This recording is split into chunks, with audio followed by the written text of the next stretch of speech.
Hello and welcome. I hope you and yours are all well. I've noticed from forums and such, particularly the Grey Arrows Drone Club, that a large number of people are buying the Mini 2 and the Mavic Air 2. The Mini 2 in particular, with its freedoms in terms of where you can fly, it gives huge scope for interesting images. Sometimes though, when you get home with the images that you've taken with the drone, you can be a little bit underwhelmed with the results. But occasionally just a little bit of tweaking and TLC can yield much more impressive images.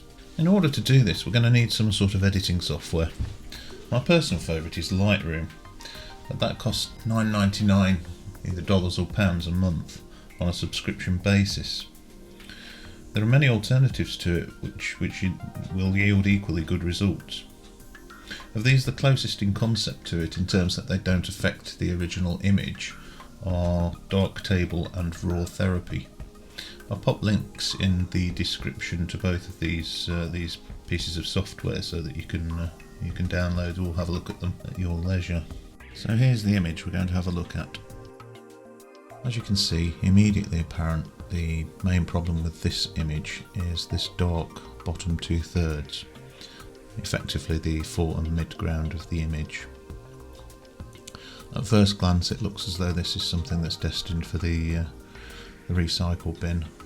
The thing is about this, it's a raw image, so we can actually work wonders with it. We've also got a tilted horizon here, so let's pop into the develop module and see what we can achieve with this.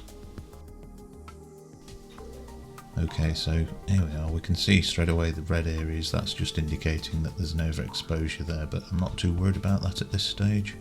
We can correct that easily enough. So we're going to the crop and rotate module here, or crop and straighten. If we go down to the angle control here, once we click on it, we'll bring a much finer grid up so that we can align the horizon more accurately. So we rotate it there, and I think that's probably about right. Lightroom has helpfully brought in the edges of the image so we won't get any black areas from rotating it, and we can hit done. So now we have a straight horizon, we can start using the graduated filter tool here. And just reset the controls on that. If we press shift and drag from the bottom up,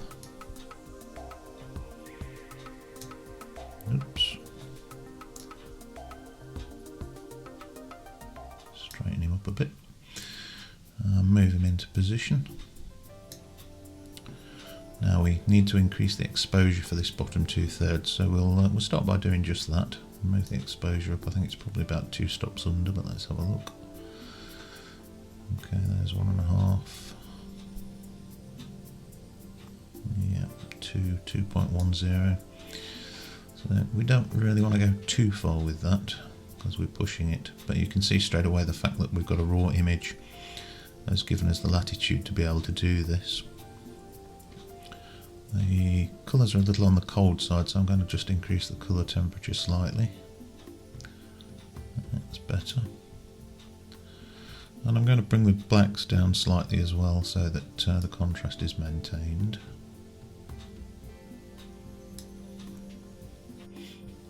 Okay, that's now pretty much where we like it. So we can hit done on that.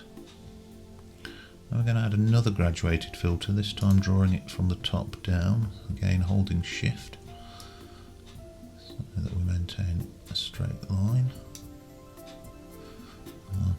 Keep letting shift go a little bit too early here.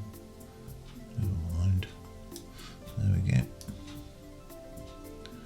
Now we're just going to bring the sky highlights down and whites down as needed to get rid of that overexposure.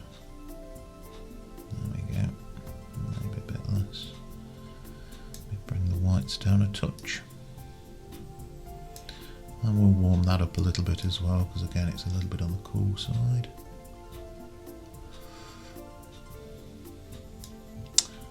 And you can see immediately we've got a much better image than we had to start with.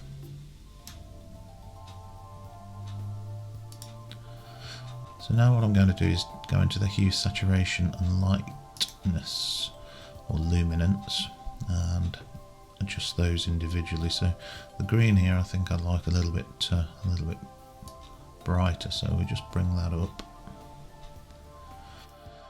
Likewise, I think we could probably do with the yellows and the oranges a little bit more defined, so we'll bring those up.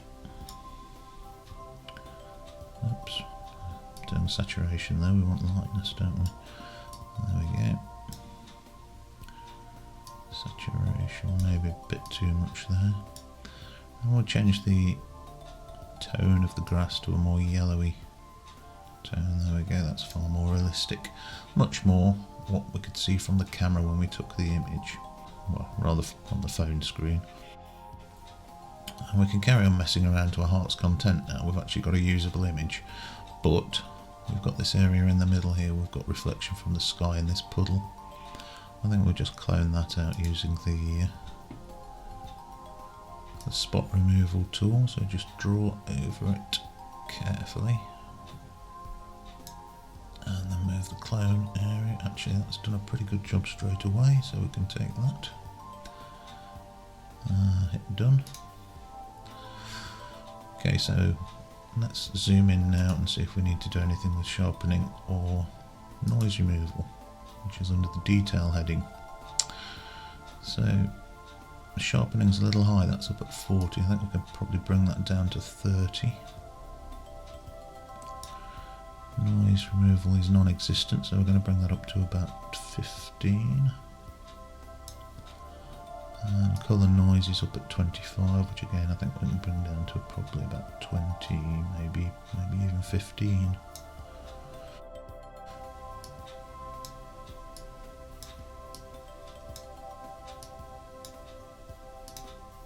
And maybe go back into the basics and just see if we can boost it a little bit more. Let's increase the vibrance. Maybe bring the exposure up a little bit. And maybe bring the contrast up a touch as well. Don't want to overdo it. And there we go. From an image that was patently not usable to one that is now perfectly fine for social media or on screen or whatever you want to do with it. So here's the finished article.